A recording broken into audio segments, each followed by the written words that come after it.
Years now since the Sandman Hotel exploded in Fort Worth, a natural gas leak shook downtown, and neighbors described feeling an earthquake-like boom. 21 people were hurt in that blast, but thankfully no one was killed.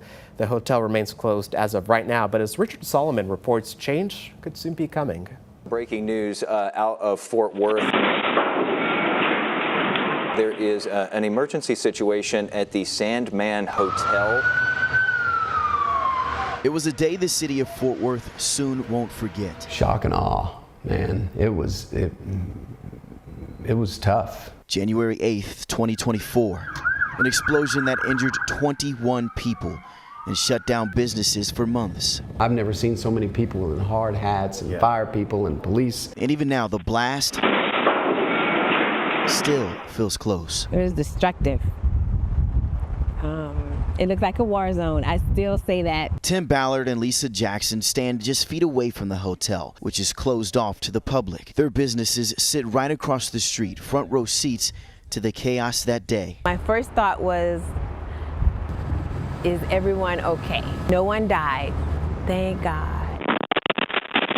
But still, 2 years later, there are questions to what actually caused it. Investigators believe gas played a role, but Atmos has said its pipelines were not involved. Because of the many injuries, more than half a dozen lawsuits were filed in the days after the blast. When something shocks you like that, then all you can do is row.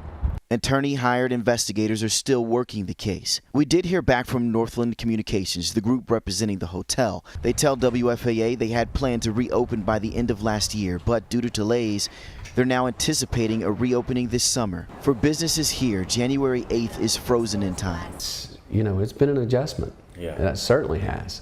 And while the street slowly comes back to life, the memory of what happened is still very much here. What we can do is come to work and continue to make people happy. In Fort Worth, I'm Richard Solomon. All right, make sure to stay connected with what's happening across the Lone Star State with Texas News Now. It's your daily statewide newscast with the top headlines, stories that matter, and weather from every corner of the state. You can catch Texas News Now streaming weekdays at 11 a.m. or anytime on demand on CBS 19 Plus, which, by the way, you can download for free on your smart TV.